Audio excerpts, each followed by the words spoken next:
Vijayawada university మంచి భవిష్యత్తు కోసం తెలుగు విద్యార్థులు ఇష్టపడే యూనివర్సిటీ. కాల్ 9059052378 9059052379.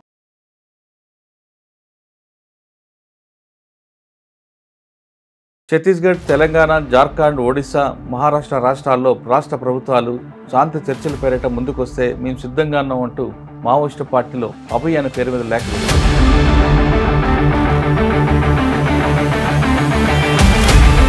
అవతల వైపు వాళ్ళు ఎంత చిత్తశుద్ధితో వస్తున్నారు, ఏ క్యాడర్లు సరెండర్ అవుతాయన్నది ముఖ్యంగా మనం చూడాల్సిన అంశం. సో యాక్చువల్ గా ఒకసారి ప్రయత్నించడంలో పెద్ద తప్పు లేదు, కానీ గత అనుభవాన్ని కూడా తీసుకుని అప్పుడు జరిగిన మిస్టేక్స్ ఏవైతే ఉన్నాయో వాటిని కొంచెం సరిదిద్దుకొని మనం ముందుకు వెళ్ళగలగాలి అన్నది ఒకటి ప్రభుత్వం ఆలోచించాల్సిన ఒక ముఖ్యమైన అంశంగా మనం భావించాలి. మనం చూడాల్సింది ఏంటంటే వీళ్ళు దేనికోసం పోరాటం చేస్తున్నారన్నది కూడా ఆలోచించాలి. సార్ చెప్పినట్టుగా 2004లో చర్చలు జరిగాయి, అప్పుడు ఫెయిల్ అయింది. వాళ్ళ వ్యూహంలో భాగంగానే ఈ లెటర్ ఇచ్చి ఉండొచ్చు అన్నది జేడి లక్ష్మణ్ గారు అంటారు. మీరేమంటారు? మావోయిస్టు పార్టీ అనే దానికి ఒక వ్యూహం, ఎత్తుగడ అనేది అది ఏ పని చేసినా కూడా ఆ వ్యూహం ఎత్తుగడలో భాగంగానే చేస్తుంది.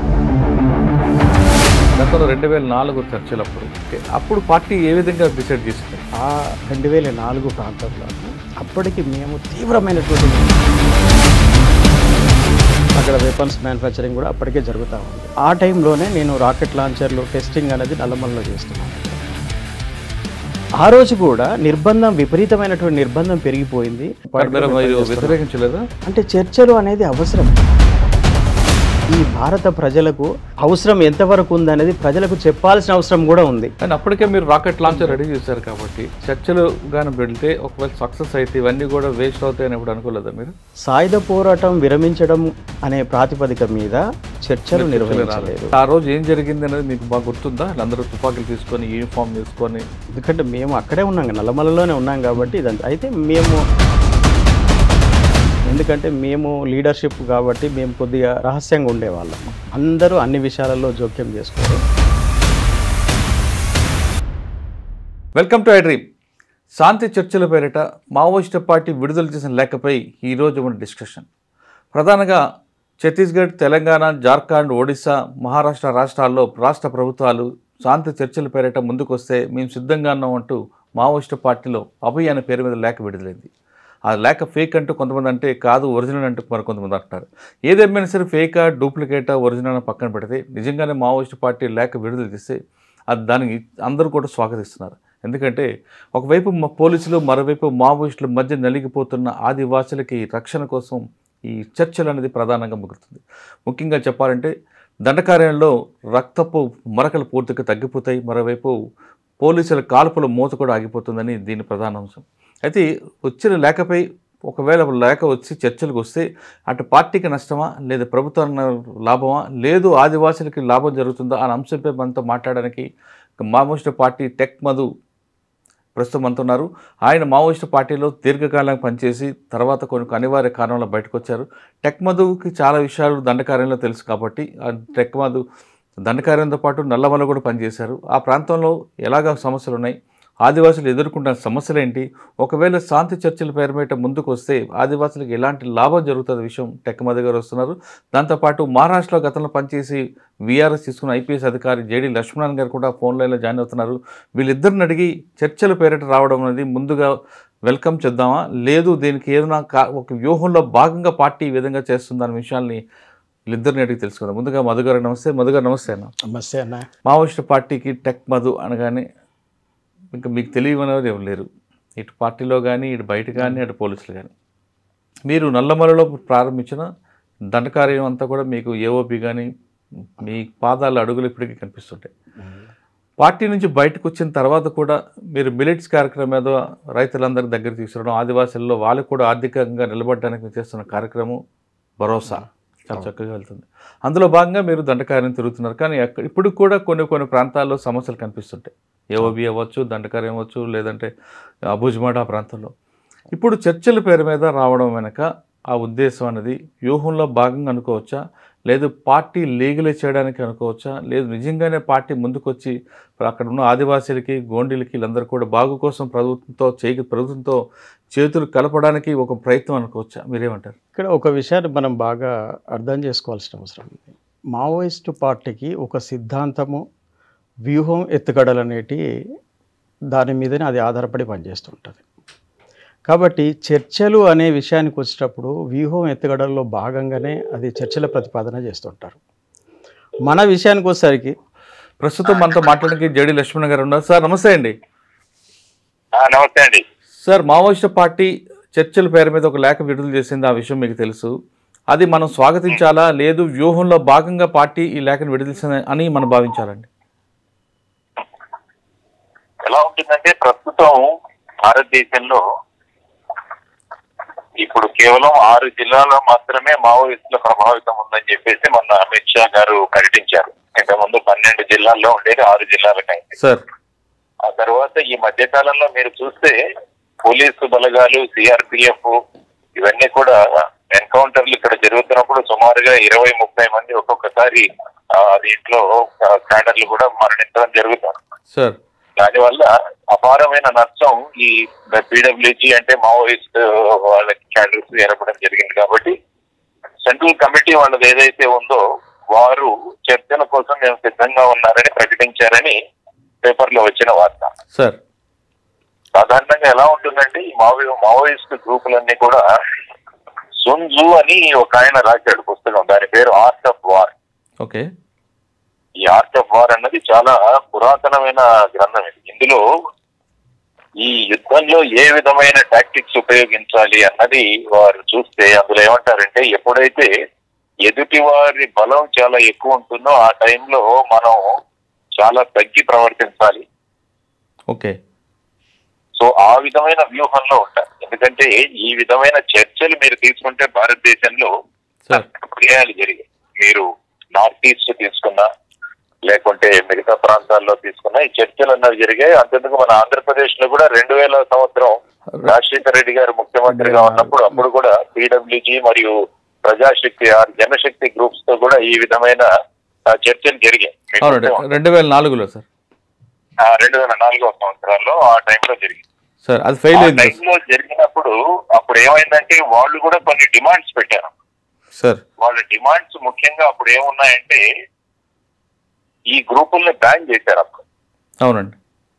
ఈ బ్యాన్ ని ఎత్తివేయాలని, తర్వాత ఎవరైతే వారి క్యాడర్లు ఎవరినైతే బందీలుగా ఉన్నారో వాళ్ళందరినీ విడుదల చేయాలని, సార్ తర్వాత ముఖ్యంగా భూ సంస్కరణలు ఒకటి తీసుకురావాలని, సార్ తర్వాత పోలీసు బలగాల్ని గ్రామీణ ప్రాంతాల నుంచి వెనక్కి పిలిపించాలనేది మెయిన్ గా వాళ్ళ డిమాండ్స్. సార్, సో ఈ డిమాండ్ సందర్భంగా చర్చలు జరుగుతున్న కాలంలో సీజ్ ఫైర్ అన్నది కూడా అప్పుడు డిక్లేర్ చేయడం జరిగింది. మే 2004వ సంవత్సరంలో అనుకుంటాను. సార్, టెంపరీ సీజ్ ఫైర్ అంటే మీరు ఇప్పుడు రష్యా యుక్రెయిన్ లాగా సార్ మీరు కూడా కాల్పులు అవి జరపకండి, మేము కూడా జరపమన్న దీంట్లో ఆ తర్వాత టాక్స్ ఫెయిల్ అయ్యాయి. కానీ గ్రౌండ్ లో జరిగింది ఏంటంటే ఆ మధ్య కాలంలో వీళ్ళు ఏం చేశారంటే ఈ రిక్రూట్మెంట్ తర్వాత పీడబ్ల్యూజీ వాళ్ళు వాళ్లకు ఉన్న ఆయుధాలు ఇవన్నీ కూడా పోగు చేసుకున్నారు వాళ్ళు. సార్, తర్వాత వెంటనే మళ్ళా పోలీసుల మీద మరియు ఇన్ఫార్మెంట్ల మీద కూడా వాళ్ళు దాడులు చేయడం మొదలు పెట్టారు. సార్, ముఖ్యంగా ఏంటంటే ఇరుపక్షాల మధ్యలో ఒకరి మీద ఒకరికి నమ్మకం లేకపోవడం, ఈ 3 కూడా ప్రధానమైన కారణాలు అయ్యాయి. సార్.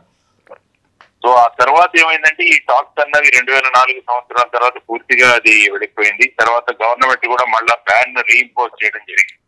సార్, తర్వాత మళ్ళా ఈ కౌంటర్ ఇన్సర్జెన్సీ ఆపరేషన్స్ కూడా విపరీతంగా పెరిగాయి. కాబట్టి ఇదొక అనుభవం మనకుంది, ముఖ్యంగా పీడబ్ల్యూజీ అంటే Maoist group.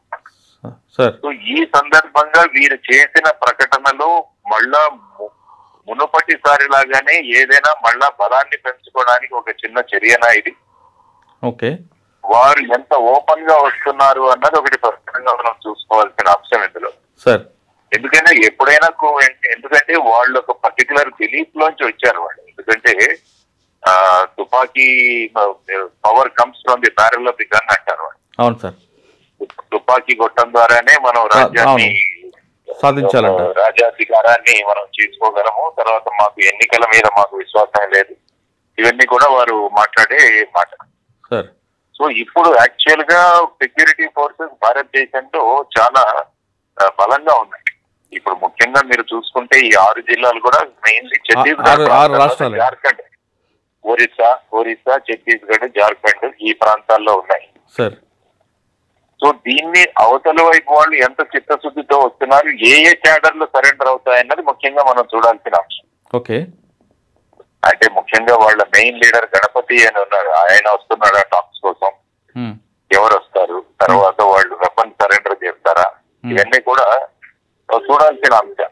Sir so actual గా ఒకసారి ప్రయత్నించడంలో పెద్ద తప్పు లేదు, కానీ గత అనుభవాన్ని కూడా తీసుకుని అప్పుడు జరిగిన మిస్టేక్స్ ఏవైతే ఉన్నాయో వాటిని కొంచెం సరిదిద్దుకొని మనం ముందుకు వెళ్ళగలగాలి అన్నది ఒకటి ప్రభుత్వం ఆలోచించాల్సిన ఒక ముఖ్యమైన అంశంగా మనం భావించాలి. సార్ అంటే సార్ సేమ్ టైం మనం చూడాల్సింది ఏంటంటే వీళ్ళు దేనికోసం పోరాటం చేస్తున్నారన్నది కూడా ఆలోచించాలి. సార్ ముఖ్యంగా ట్రైబల్ ప్రాంతాల్లో ఉన్న ఎక్స్‌ప్లాయిటేషన్ ఏదైతే ఉందో దాన్ని ప్రభుత్వాలు, అంటే పోలీస్ యాక్షన్ ఒకటి ఉంటుంది, తర్వాత డెవలప్మెంట్ అన్నది రెండు భాగాలు ఎప్పుడు కూడా. అవును సార్. ఈ నక్సల్ యొక్క ప్రభావాన్ని కానీ మావోయిస్టుల ప్రభావాన్ని తగ్గించాలంటే ఒకటి పోలీస్ యాక్షన్, రెండోది చేసి డెవలప్మెంట్. సార్ ఈ రెండింటినీ కూడా బండికి రెండు చక్రాల్లాగా మనం తీసుకెళ్ళాలి. సార్ సో ఆ విధమైన ప్రయత్నంలో ఇప్పుడు పోలీస్ యాక్షన్ జరుగుతుంది, డెవలప్మెంట్ కూడా జరుగుతుంది. అవును సార్. మరి ఈ ఉద్యమం మళ్ళా పుట్టకుండా ఏం చేయాలి అన్న దాని గురించి ఒక లాంగ్ టర్మ్ లో ఆలోచించాల్సిన అవసరం ఉందని నేను అనుకుంటాను. Murali. Okay sir, thank you అండి, thank you very much sir. Sir చెప్తున్నట్టుగా 2004లో చర్చలు జరిగాయి, అప్పుడు ఫెయిల్ అయింది. వాళ్ళ వ్యూహంలో భాగంగానే ఈ లెటర్ ఇచ్చి ఉండొచ్చు అన్నది జేడి లక్ష్మణ్ గారు అంటారు, మీరేమంటారు? ఇక్కడ మనం ఒకటి సీరియస్గా ఆలోచించాల్సిన అవసరం ఉంది. మావోయిస్టు పార్టీ అనేదానికి ఒక వ్యూహం, ఎత్తుగడ అనేది ఉందండి. అది ఏ పని చేసినా కూడా ఆ వ్యూహం ఎత్తుగడలో భాగంగానే చేస్తుంది. దాని యొక్క సిద్ధాంతం ఆ గైడెన్స్లోనే అది పనిచేస్తుంది. ఇవాళ చర్చలు అనే ప్రతిపాదన మావోయిస్టుల నుంచే రావడం అంటే ఒక రకంగా నిర్బంధం తీవ్రతరమైనప్పుడు కూడా వెసులుబాటు కోసం కూడా అడగటానికి. ఇప్పుడు 2026 మార్చి సరికి మావోయిస్టుకి పూర్తిగా కొలాప్స్ అవుతుందంటూ అమిత్ షా స్టేట్మెంట్ ఇవ్వడం వెనక ఉద్దేశం కంప్లీట్గా వాళ్ళకి అప్పర్ హ్యాండ్ అవుతుంది. ఇంకా తప్పని పరిస్థితుల్లో పార్టీని లీగలైజ్ చేయడానికి ఇది ఒక వ్యూహంలో అనుకోవచ్చా? లీగలైజ్ అనే దానికంటే కూడా ఒక చర్చను ప్రతిపాదించి గవర్నమెంటును కొద్దిగా ఒత్తిడికి తీసుకురావడానికి ఒక ప్రయత్నం చేస్తారు. పార్టీ లీగలైజ్ చేయడం అనేది అది కూడా వ్యూహంలో భాగంగానే చేస్తారు తప్ప అదేదో మేము అంటే ఇప్పుడున్నటువంటి కాంగ్రెస్, బీజేపీ పార్టీలాగా, సిపిఐ, సిపిఎం పార్టీలాగా లీగలైజ్ చేసి ఇంకా మేము సాయుధ పోరాటం చేయము అనే పద్ధతి మాత్రము మావోయిస్టు పార్టీ తీసుకోదు. ఓకే, అది తీసుకోదు. ఎప్పుడు కూడా మావోయిస్టు పార్టీ చాలా ముందు చూపుతోనే ఆలోచిస్తుంది. మనం ఇక్కడ దాన్ని అర్థం చేసుకోవాల్సింది అదే వెలుగులో మనం అర్థం చేసుకోవాలి తప్ప ఏదో తాత్కాలికంగా ఇది చర్చలు నిర్వహిస్తారు అంత ఈజీగా దీన్ని అంచనా వేయొద్దంటారు. మనం ఎవరు కూడా వేయలేరు. మా కమ్యూనిస్టు పార్టీ కూడా టెంపరవరీగా బేస్ మీద ఈ చర్చలు అనేది చేయదు. దానికి ఒక దీర్ఘకాలిక వ్యూహం ఉంది. ఆ వ్యూహంలో భాగంగానే చేస్తారు తప్ప ఆ వ్యూహం లేకుండా ఏదో ఇవాళ నిర్బంధం వచ్చింది కదా మేము చర్చలు చేస్తాము, రేపు నిర్బంధం తగ్గిన తర్వాత మళ్ళీ తిరిగి స్టార్ట్ చేద్దాం అనేది కాకుండా దానికి ఒక వ్యూహం, ప్రజల్లోకి వెళ్ళడం కోసము నిర్బంధం తీవ్రమైనప్పుడు బయట తిరగలేని పరిస్థితి ఉంటుంది. దళాలు యాక్టివిటీస్ అన్నీ తగ్గిపోతాయి. అంటే కొన్ని పరిమితమైన ప్రాంతాలకు కుదింపబడ్డప్పుడు మళ్ళీ వీళ్ళకు వెసులుబాటు కావాలి. వెసులుబాటు కావాలనుకున్నప్పుడు ఏం చేస్తారు? ఏదో ఒక స్టంట్ మనం తీసుకోవాల్సిన అవసరం ఉంది. ఎత్తుగడలో భాగంగానే ఈ చర్చలు అనే ప్రతిపాదన తీసుకొస్తున్నారు. అయితే చర్చలు చేయడం మావోయిస్టు పార్టీకి అవసరమా లేదా అనే చర్చ వచ్చినప్పుడు తప్పకుండా మావోయిస్టు పార్టీకి అవసరమే. ఎందుకంటే ప్రభుత్వానికంటే ఎక్కువగా బాధ్యత ప్రజల పట్ల మాకుంది అని చెప్పి చెప్పుకునేటువంటి మావోయిస్టు పార్టీకి చర్చలు అనేది చేయాల్సినటువంటి అవసరం ఉంది. సేమ్ టైం ప్రభుత్వం కూడా మావోయిస్టు పార్టీతో చర్చలు నిర్వహించాల్సిన అవసరం ప్రభుత్వానికి కూడా ఉంది. ఎందుకంటే డెమోక్రసీ గవర్నమెంట్ నడుస్తుంది మన భారతదేశంలో. ప్రజల పట్ల, ప్రజల జీవన విధానం పట్ల బాధ్యత కలిగి ఉన్నామని చెప్పేసి ప్రభుత్వాలు చెప్తున్నాయి. కాబట్టి దండకారణ్యం ప్రాంతంలో పదుల సంఖ్యలో చనిపోతున్నారంటే అందులో ఆదివాసీ ప్రజలు కూడా ఉన్నారు. ఆదివాసీ ప్రజలు మెచ్యూర్గా ఆలోచించి మావోయిస్టుల వెనుక వెళ్తున్నారా, అమాయకంగా వెళ్తున్నారా అనేది కూడా మనం చర్చ చేయాల్సిన అవసరం ఉంది. ఇవాళ ఆదివాసీ ప్రజలు నిజంగా వాళ్ళను మనము పరిశీలించినట్లయితే అక్షరం ముక్క రానటువంటి ప్రజలు వాళ్ళు. అలా మీరు అటువైపు వెళ్తుంటారు కదా, అక్కడ చూసినప్పుడు నిజంగానే అంత డెవలప్మెంట్ అయిందా గవర్నమెంట్ చెప్తున్నట్లుగా, లేదు పార్టీ చెప్తున్నట్లుగా అసలు డెవలప్మెంట్ లేని ఊర్లు ఉన్నాయి ఇక్కడ? డెవలప్మెంట్ చేయటానికి అసలు అక్కడ రెవెన్యూ డిపార్ట్మెంటు, గవర్నమెంట్ ఫోర్సెస్ ఏవైతే డెవలప్మెంట్ ప్రోగ్రామ్స్ ఉన్నాయో తీసుకొని వెళ్ళేంత వెసులుబాటు కూడా లేదు కదా. అక్కడ వనరులను సద్వినియోగం చేసుకోవాల్సినంత వెసులుబాటు కూడా లేదు. అక్కడ విపరీతమైనటువంటి నిర్బంధం ఉంది. సర్కారు పెట్టి ప్రజలకి బాగా దగ్గర అవుతున్నామని చెప్తున్నారు కదా. జంతన సర్కారు ఏ కార్యక్రమాలు చేస్తుంది అని కూడా మనం ఆలోచించాలి. ఇవాళ ప్రజలకు కావాల్సింది వాళ్ళకు చేసుకోవటానికి పని కావాలి. లేదు అక్కడ చేసుకోవటానికి పని కావాలంటే అక్కడ పరిశ్రమలు పెట్టాలి. పరిశ్రమలు పెట్టనివ్వట్లేదు. పోనీ అక్కడ అగ్రికల్చర్ ఉంది. అక్కడ అగ్రికల్చర్ను ఏమైనా డెవలప్ చేస్తున్నారా? ఇవాళ భారతదేశంలో ఉన్న భూములు 70% ల్యాండ్స్ మొత్తం కూడా ఫెర్టిలైజర్, పెస్టిసైడ్స్తో నిండిపోయి ఉన్నాయి, విష పదార్థాలతో నిండిపోయి ఉన్నాయి. ఇవాళ దండకారణ్యం లాంటి అడవి ప్రాంతాలలో, ఆంధ్ర ఒరిస్సా బార్డర్ లాంటి అడవి ప్రాంతాల్లో మంచి సారవంతమైన భూములు ఉన్నాయి, మంచి నీటి వనరులు ఉన్నాయి.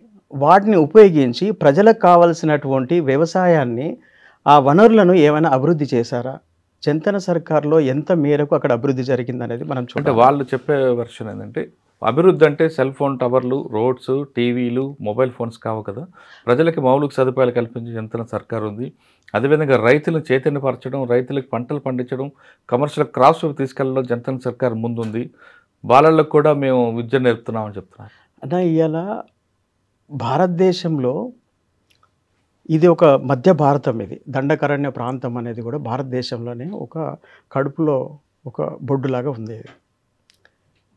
ఇది ప్రపంచాన్ని కాదు కానీ మన భారతదేశంలో మాత్రము ఒక ఇన్ఫ్లుయెన్స్ చేయగలిగినటువంటి ప్రాంతం. అక్కడ ఖనిజ సంపదలు చాలా ఉన్నటువంటి ప్రాంతం అది. ఈ ప్రాంతంలోనే మావోయిస్టు పార్టీ 45 సంవత్సరాలుగా పనిచేస్తుంది. అక్కడ ఈ 45 సంవత్సరాలలో నిర్బంధాన్ని మనము ఒక 10 సంవత్సరాలుగా మనం చూస్తున్నాం. అది బీజేపీ ప్రభుత్వమా, కాంగ్రెస్ ప్రభుత్వమా అనే తేడా లేకుండా ఏ ప్రభుత్వము అధికారంలోకి వచ్చినా దండకారణ్యంలో నిర్బంధం అయితే కొనసాగుతూ వస్తుంది. క్యాంపులు ఎస్టాబ్లిష్ చేయడము, కూంబింగ్స్ చేయడము, ఇవన్నీ జరుగుతూ వస్తున్నాయి. కానీ 45 సంవత్సరాలుగా, అంటే 1980 నుంచి ఇప్పటి వరకు, అంటే 45 సంవత్సరాలు, ఈ 45 సంవత్సరాలుగా మావోయిస్టులు అక్కడే ఉన్నారు కదా. ఏ మేరకు దాన్ని అభివృద్ధి చేయగలిగారు? జంతన సర్కార్లతోని ఎంతవరకు అభివృద్ధి చేయగలిగారు? అక్కడ ఎటువంటి ఉత్పత్తులు తీస్తున్నారు? వాటి మార్కెట్ సౌకర్యం ఎలా ఉంది? ప్రజలలో విద్య ఏ స్థాయిలో ఉంది? వైద్యం ఏ స్థాయిలో ఉంది?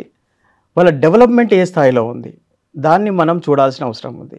ఈ మధ్యకాలంలో మనము ఏ సోషల్ మీడియా ప్లాట్ఫామ్లో మనం చూసినప్పటికీ కూడా దండకారణ్యంలో 40 సంవత్సరాల క్రితం ఏ విధంగానైతే పూరి గుడిసెలు ఉన్నాయో అవే గుడిసెలను మనము ఈ సోషల్ మీడియాలో మనం చూస్తూ ఉన్నాం.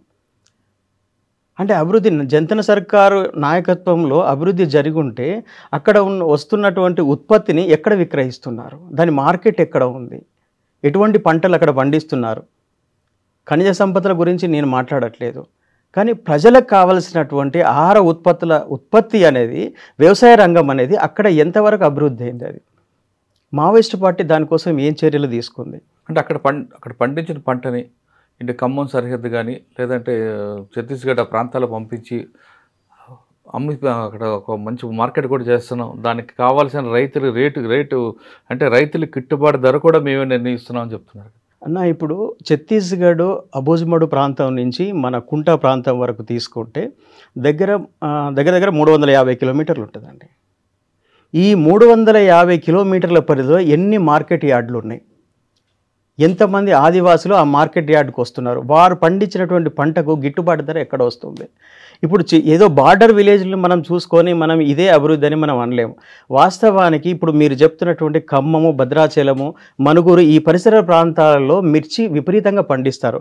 అక్కడ ఆదివాసేతర రైతులు పండించేటువంటి పంటలలో అక్కడ ఛత్తీస్గఢ్కు సంబంధించిన ఆదివాసులు వచ్చి ఇక్కడ కూలీలుగా పనిచేస్తున్నారు. వీళ్ళు ఇక్కడ పంటలు పండించట్లేదు. తర్వాత వీళ్ళు వెళ్ళేసి వాళ్ళ ప్రాంతంలో ఇవే పంటలు పండిస్తున్నారంటే అంత జ్ఞానం వాళ్ళకు లేదు.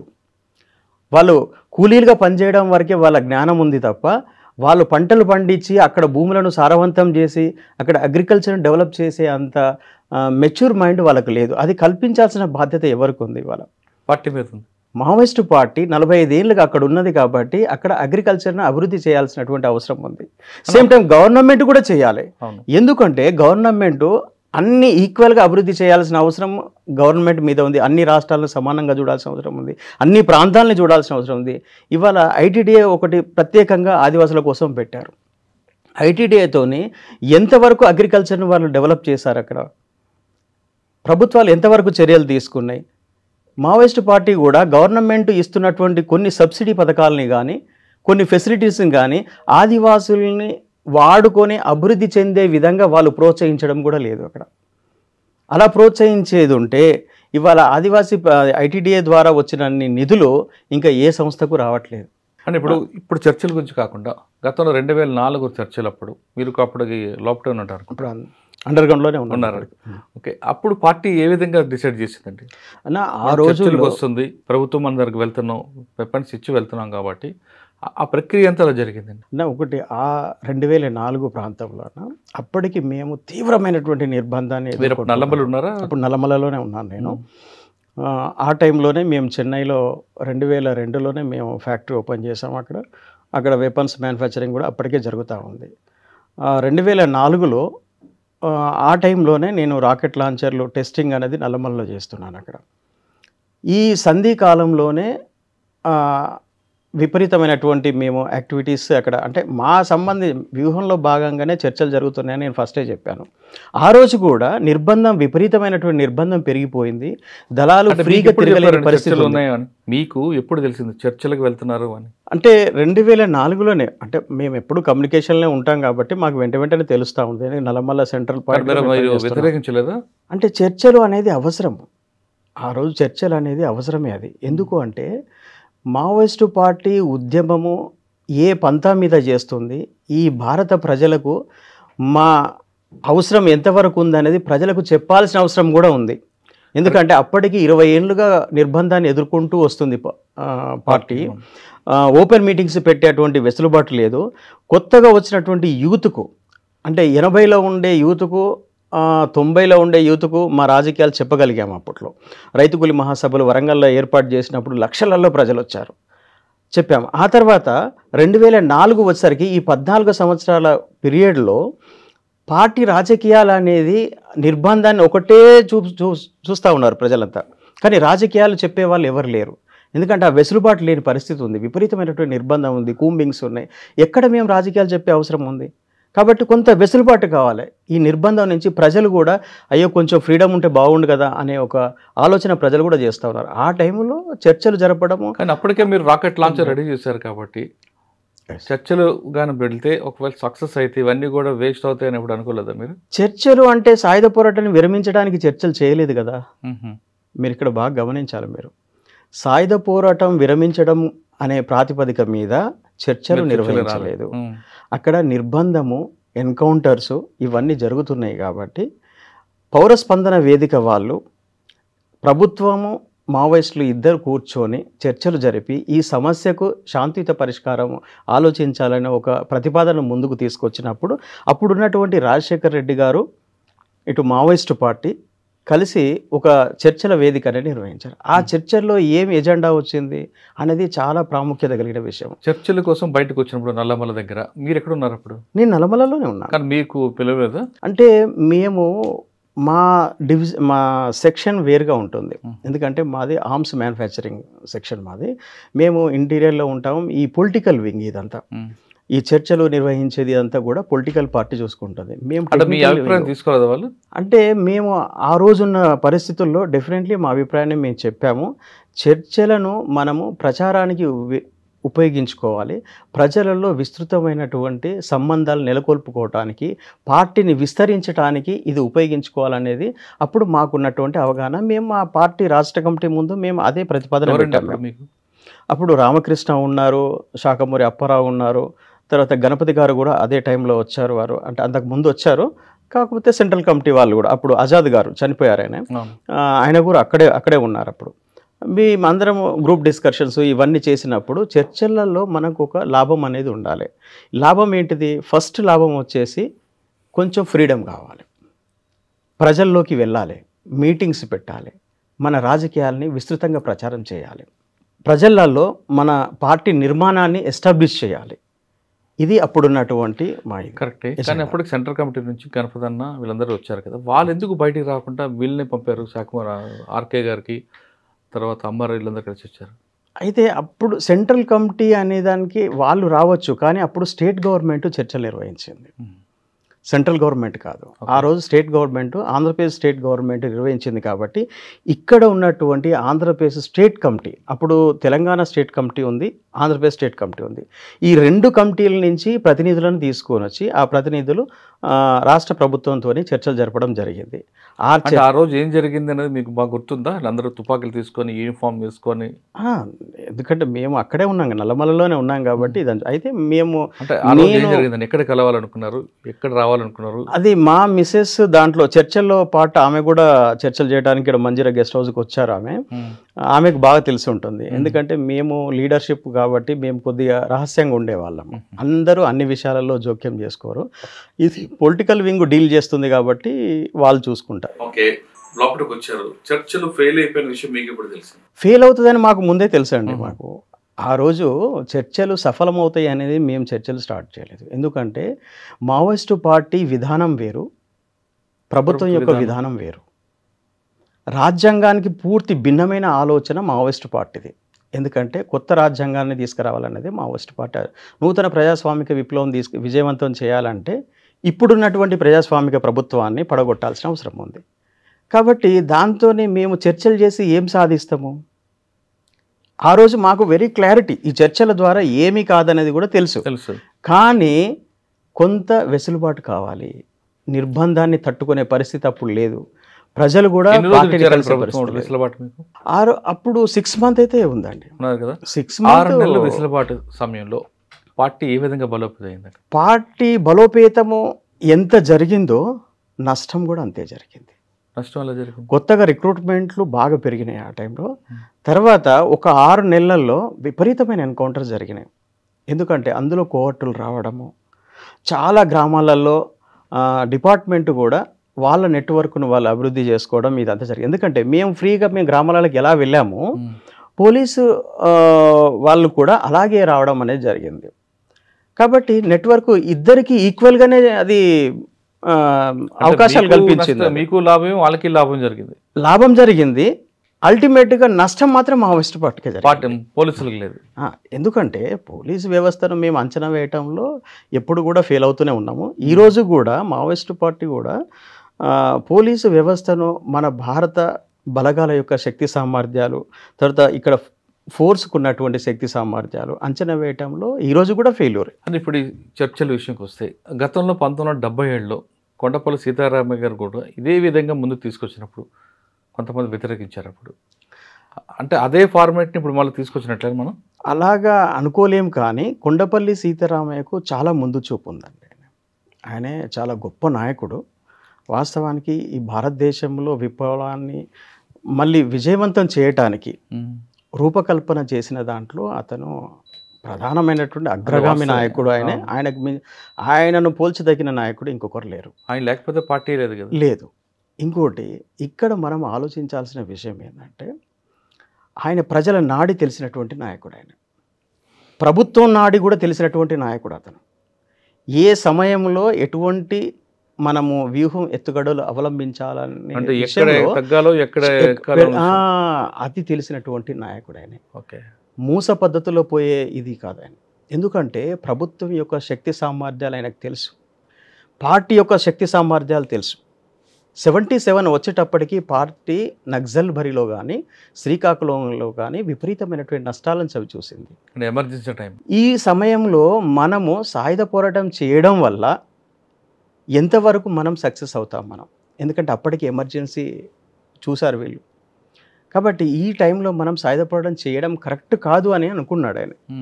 అనుకొని పార్టీని అదే విధంగా మొబిలైజ్ చేశాడు. కానీ 80 వచ్చేసరికి, అంటే 3 సంవత్సరాలలోనే మళ్ళీ పార్టీలో ఉన్నటువంటి యువ నాయకత్వం అంతా కూడా లేదు, మనం ఖచ్చితంగా సాయుధ పోరాటం చేయాల్సిందే అని చెప్పేసి వాళ్ళు ఒక స్టాండ్ తీసుకోవడంతో ఆయన మళ్ళీ అలాగే వెళ్ళడం. బహుశా కొండపల్లి సీతారామయ్య ఉంటే ఈ నష్టాలు పార్టీలో అలాగే ఉంటే ఆయన ఏ స్టెప్ తీసుకునేవాడు. ఎందుకంటే మాకంటే వెనక పుట్టినటువంటి నేపాల్ కమ్యూనిస్టు పార్టీ సాయుధ పోరాటం చేసింది, కాఠ్మాండును విముక్తి చేసేంత వరకు వాళ్ళు వెళ్ళారు. కానీ అల్టిమేట్గా వాళ్ళు మళ్ళీ ఎలక్షన్లోకి వెళ్ళేసి అక్కడ గవర్నమెంట్ ఫామ్ చేశారు. ఈరోజు ఉన్నటువంటి ప్రచండ గవర్నమెంట్ కూడా మావోయిస్ట్ పార్టీదే. అది ఇక్కడ కూడా అటువంటి అవకాశాలు ఉన్నా కూడా నేపాల్లో ప్రభుత్వాన్ని ఏర్పాటు చేసింది, కానీ మరి ఇక్కడ ఎందుకు పీపుల్స్ వార్ ఫెయిల్ అయింది అనుకోవాలి? 100% ఫెయిల్ అని చెప్పాలి. ఎందుకంటే మావో కూడా చైనాలో ఏ రకంగా స్టార్ట్ చేశాడు అనేది మనం ఒకసారి ఈ సందర్భంగా చర్చ చేయాల్సిన అవసరం ఉంది. 1921 జూలై 1 CCP అనేది అక్కడ స్టార్ట్ అయింది, అంటే చైనా కమ్యూనిస్ట్ పార్టీ. ఆ చైనా కమ్యూనిస్ట్ పార్టీ స్టార్ట్ అయినప్పుడు ఈ ఎవరి ప్రోద్బలంతో స్టార్ట్ అయిందంటే అప్పుడు సోవియట్ రష్యా ప్రపంచవ్యాప్తంగా మూడో కూటమిని ఏర్పాటు చేయాలని చెప్పేసి వాళ్ళు ఇంటర్నేషనల్ రెవల్యూషనరీ భాగంగా వీళ్ళకు కొంచెం ప్రోత్సాహం ఇచ్చారు. దాంట్లో పార్ట్గానే ఒక 50 మందితోని 21 జూలైలో కమ్యూనిస్ట్ పార్టీ స్టార్ట్ అయింది.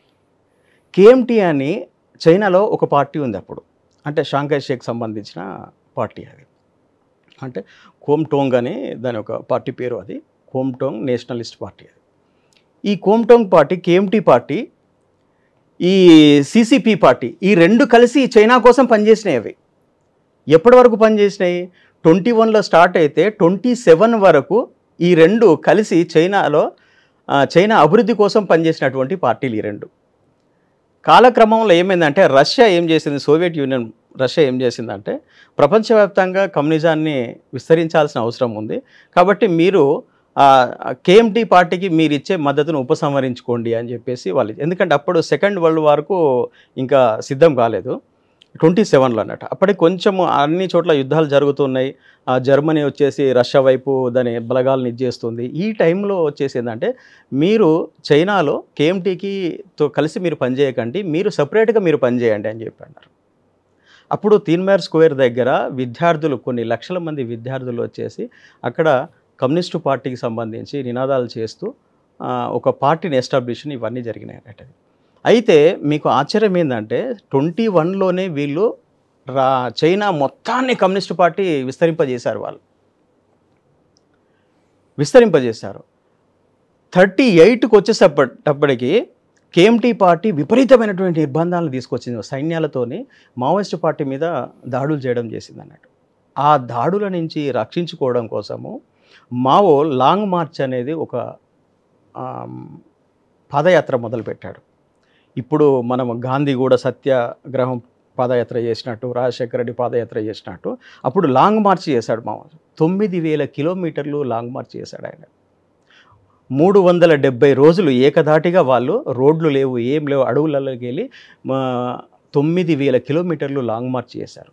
ఈ లాంగ్ మార్చ్ చేసిన ప్రాంతం అంతా కూడా విపరీతమైన నిర్బంధం ఉంది.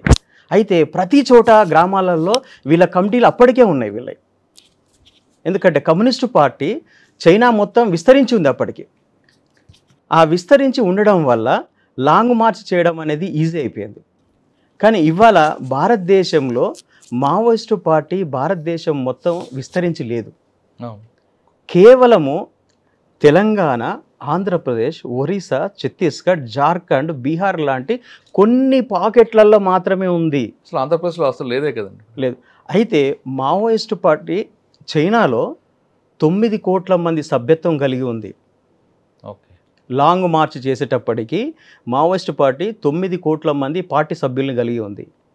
ఇవాళ ఇక్కడ ఉన్నటువంటి కమ్యూనిస్టు పార్టీలు, ఇక్కడ ఉన్నటువంటి మావోయిస్టు పార్టీ ఎంత సభ్యత్వం కలిగి ఉంది, ఎంతమంది పార్టీ క్యాడర్స్ కలిగి ఉన్నారు, అది వాళ్ళు ప్రశ్నించుకోవాలి. 100% ప్రశ్నించుకోవాలి. ఒక్కసారి మనం వెనక్కి వెళ్దామండి.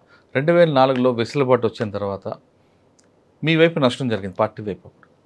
మీరు అదే టైంలో యాక్షన్ దీంట్లో ఉన్నారు. రాకెట్ లాంచర్లు, తుపాకీలకి అప్పుడు రెడీ చేస్తాం.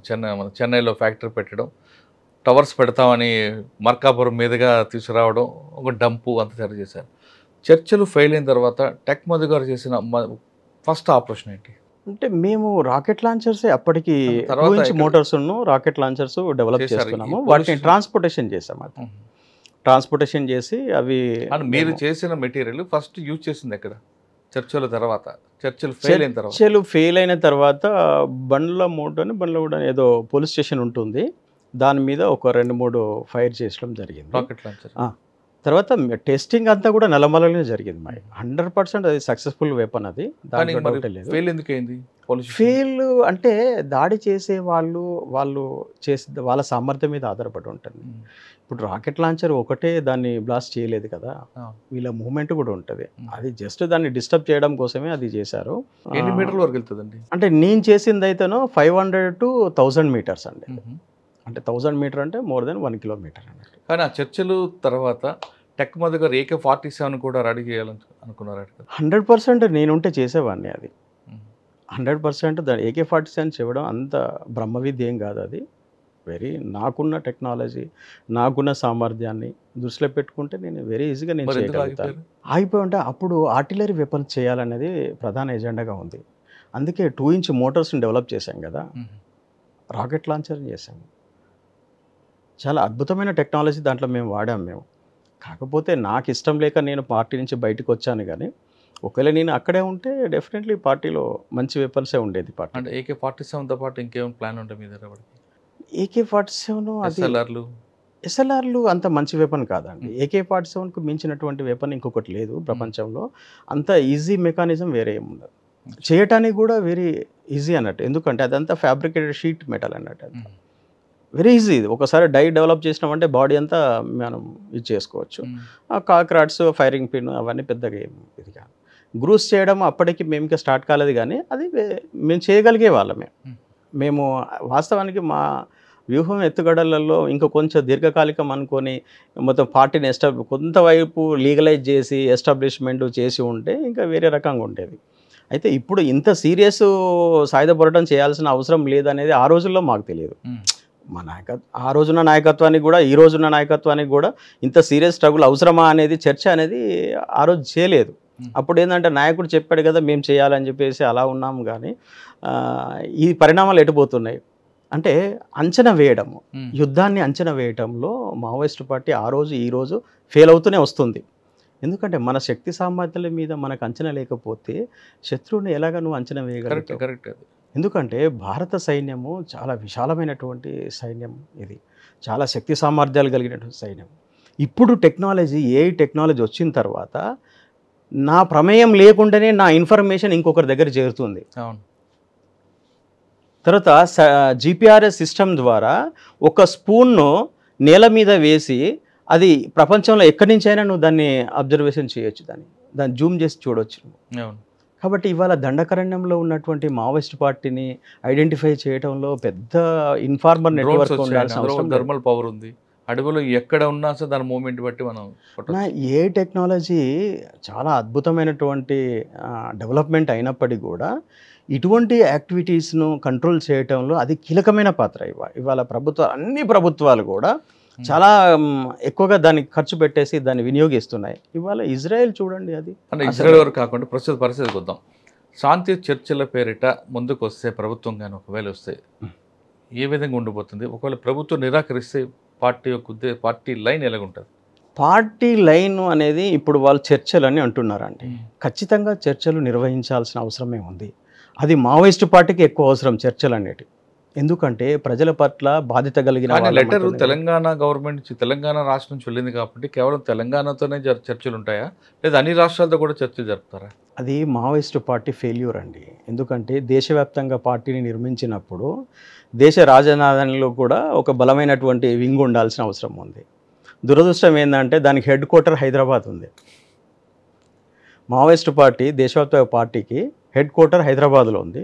కాబట్టి హైదరాబాద్ లాంగ్వేజ్లో రిలీజ్ చేశారు, తప్పేం లేదు.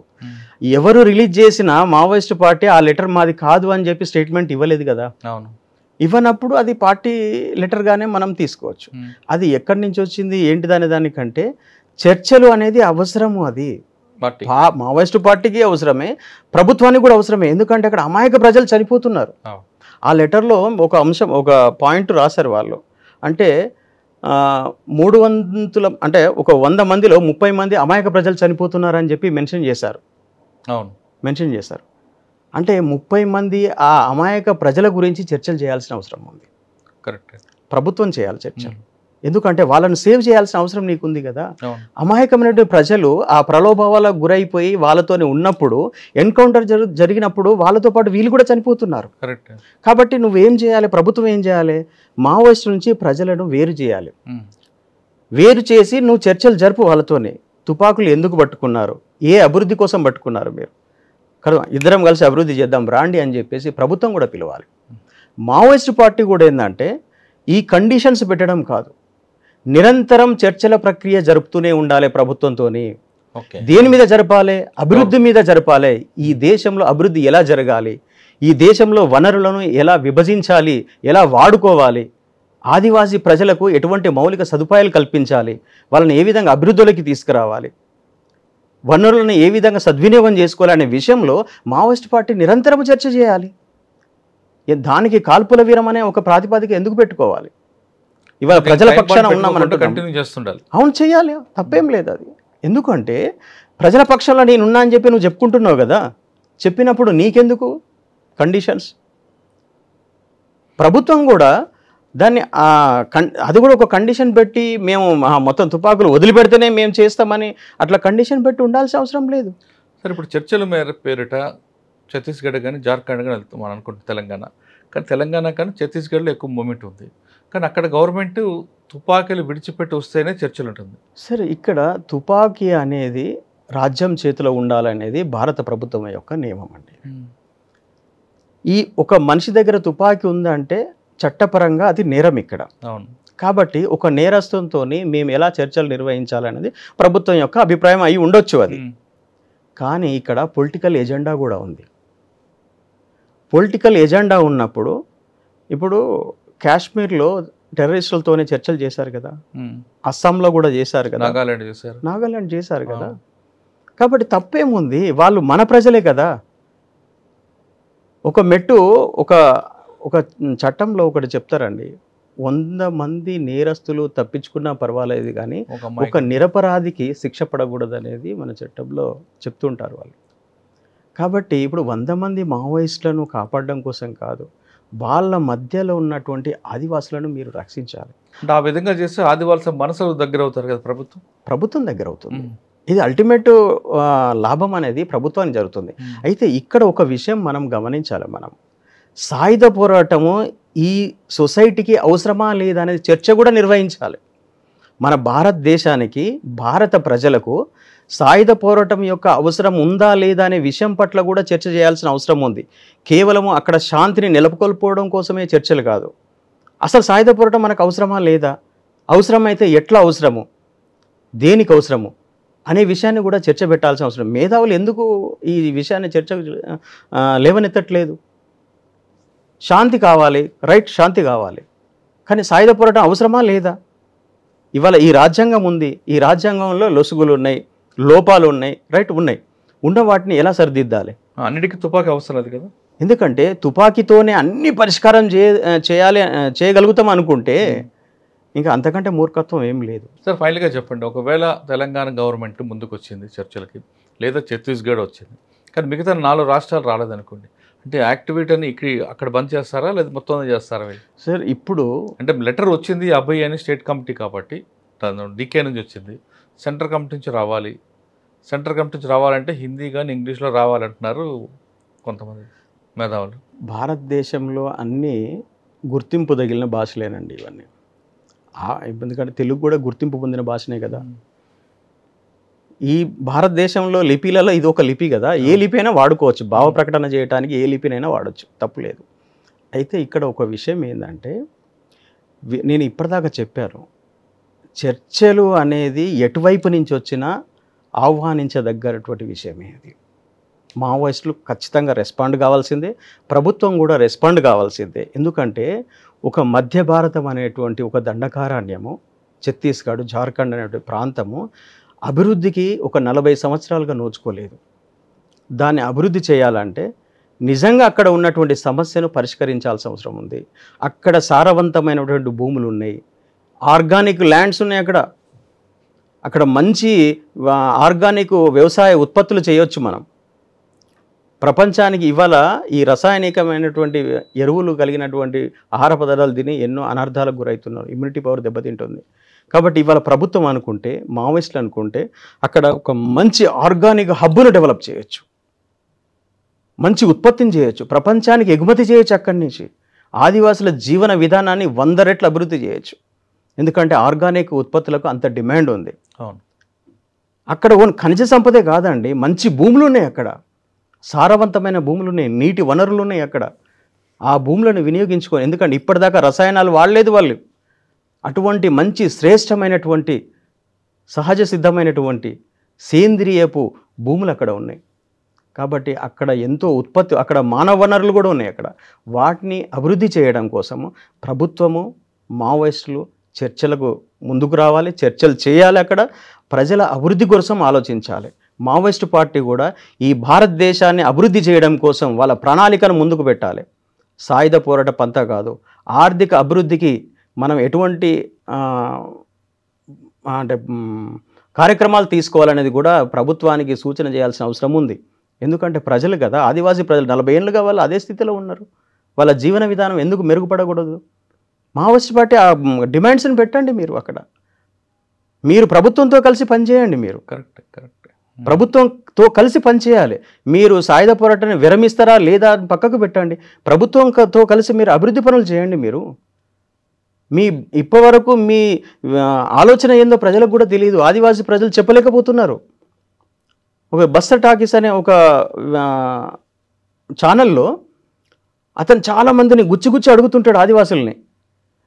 వాళ్ళు కనీసం వాళ్ళ ముందు ఒక 2 నిమిషాలు కూడా మాట్లాడలేరు. వాళ్ళు ఆ స్థాయిని పెంచాలి. వాళ్ళు మాట్లాడాలంటే ఏంది, వాళ్ళకు విద్య కావాలి, విద్యతో పాటు వాళ్ళకు అభివృద్ధి కావాలి. అక్కడ ఈ అభివృద్ధిని సాధించటానికి ఇటు మావోయిస్టు పార్టీ, అటు కేంద్ర ప్రభుత్వము 2 కలిసి పనిచేయాలి. ఇక్కడ వాళ్ళు ఏ భాషలో లెటర్ పంపారని కాదు, అక్కడ భావం ఒకటే.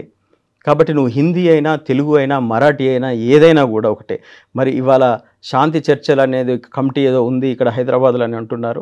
ఆ కమిటీ వాళ్ళు డైరెక్ట్గా వెళ్ళేసి హోమ్ మినిస్టర్ దగ్గర కూర్చోండి. వెళ్ళి మా వాళ్ళు లెటర్ పంపించారు, వాళ్ళు రెడీగా ఉన్నారు, మనం ఒకసారి డిస్కస్ చేద్దాము అని చెప్పేసి కూర్చొని మాట్లాడండి హోమ్ మినిస్టర్తో. ప్రభుత్వం దాని విధానాలు ఏందో చెప్తుంది కదా. దీనికి కాల్పుల విరమణ అనే ప్రాతిపదిక కాదండి. చర్చలు అనేది అభివృద్ధి కోసం, దేశం అభివృద్ధి కోసము, ప్రజల అభివృద్ధి కోసము మావోయిస్టు పార్టీ చిత్తశుద్ధి కలిగి ఉంటే నిరంతరము చర్చల ప్రక్రియను కొనసాగించాలి. అడవిలో ఉన్న ఆదివాసులు అభివృద్ధి చెందాలన్నా, దాదాపు 40 సంవత్సరాల నుంచి అభివృద్ధికి దూరంగా ఉన్న ఛత్తీస్గఢ్ అడవి ఇంకా డెవలప్ అవ్వాలంటే ఖచ్చితంగా మావోయిస్ట్ పార్టీ, ప్రభుత్వం 2 చర్చకు రావాలంటున్నారు టెక్మద్ గారు. ఇది కేవలం పక్క దేశానికి సంబంధించిన సమస్య కాదు. వాళ్ళు కూడా మన దేశంలో ఉన్న భాగస్వాములే, మన దేశ ప్రజలే. కాబట్టి ఖచ్చితంగా ఏదో 1, 2 కాకుండా నిరంతరం కృషి చేస్తుండాలి. ఈ దీర్ఘకాలిక చర్చలు జరిపి ఛత్తీస్గఢ్లో ఉన్న సహజ వనరులను అభివృద్ధి తీసుకొచ్చి ఆదివాసుల డెవలప్మెంట్ కోసం నిరంతర కృషి చేయాలంటున్నారు మధు. ఇది మావోయిస్ట్ పార్టీ రాసిన శాంతి చర్చలపై లెటర్పై టెక్మద్ గారి అభిప్రాయం. మరో అంశాల్లో మళ్ళీ కలుద్దాం. అంతవరకు నమస్తే, థ్యాంక్ యూ. ఈ డిబేట్లో పాల్గొన్న టెక్మద్ గారికి, అదేవిధంగా తన అభిప్రాయాన్ని వ్యక్తం చేసిన జేడి లక్ష్మణ్ గారికి మరోసారి థ్యాంక్ యూ అన్న. నమస్తే.